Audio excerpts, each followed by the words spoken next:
Let's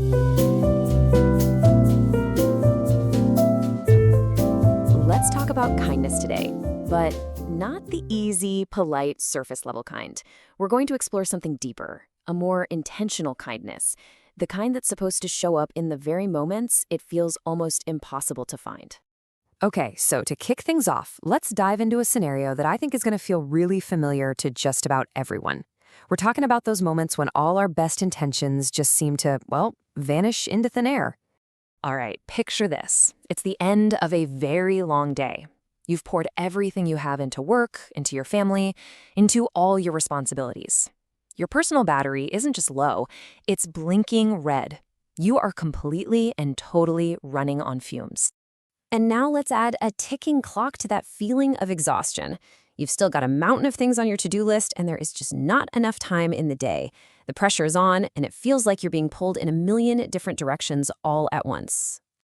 And this is that moment, right? When your capacity just feels paper thin. Someone asks for just one more thing, you get one more interruption, and you realize you have absolutely nothing left in the tank. Your reserves are officially tapped out. So this brings us to the big question. Why? Why are these moments, when we are so tired, so rushed, so completely depleted, the exact moments when kindness seems to disappear from our lives? And let's be really clear here. In these moments, it's not that you're trying to be mean or hurtful. You're not cruel. You're just short, right? You give a quick answer instead of a warm one. You move on to the next thing instead of taking a second to slow down. And this really gets to the heart of the whole paradox. The moments when someone around you most needs a little kindness are the very same moments it feels the most inconvenient, maybe even impossible for us to give it. Okay, so let's try to reframe this a bit. Let's think about kindness not just as some nice feeling or a polite gesture, but as something, well, something real, something you can almost taste. This leads us to a really powerful metaphor from the source material, an orchard. So imagine that kindness isn't just an abstract concept, but it's a fruit that actually grows from a healthy inner life.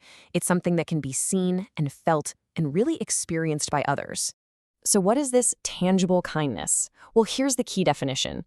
It's about love made visible. It's not just a feeling you have on the inside, it actually shows up in your tone of voice, in the timing of how you respond, in your posture, and in what you choose to pay attention to. And this is so important. This kind of tangible kindness is active.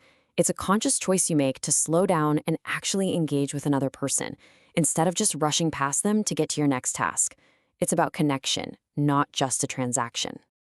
Now, this is where it gets really interesting, because the source material makes a very clear distinction between this real, tangible kindness and something else, something that just kind of looks like it on the surface.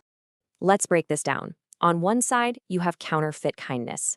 This is often about protecting ourselves. It's that politeness we use to avoid conflict or just to get through an interaction smoothly. It's surface level nice. But on the other side, you have real kindness. This is driven by genuine compassion, not by calculation. It sees the person, it stays present, and it actually moves toward inconvenience for the sake of another person. And this brings us right back to our original problem, but now we see it in a whole new light. Why does this authentic, real, tangible kindness seem to just fade away precisely when we need it most? Well, the answer isn't that we just stop caring. It's that our own inner well runs dry. We start running on exhaustion or maybe a little bit of resentment. We get laser focused on ourselves and on just desperately trying to preserve whatever energy we have left. And when that happens, our ability to show kindness it dries up. So here's the million-dollar question, right? How do we actually cultivate this? If kindness really depends on our inner resources, how do we tend to that inner orchard so that this fruit can actually grow in our lives? And this right here, this is the fundamental shift. It's all about moving from just passively reacting to everything around us to a state of intentional awareness. That intentionality, that choice of where we put our focus, is the soil where tangible kindness really begins to take root. So let's just pause here for a second and do a little self-reflection. I want you to ask yourself this question. Think about a specific recent moment, and there's no judgment here, okay? Just honest awareness. Where did you feel just a little too tired or too rushed to offer a warmer tone or an extra moment of your attention? So how do we actually put this awareness into practice?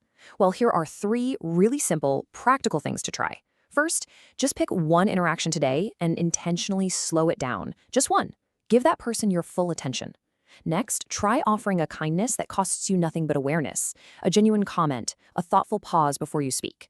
And finally, make a conscious effort to really see the people you might normally overlook or rush past. And this really is the heart of it all. Cultivating this kind of kindness isn't about making huge, dramatic gestures.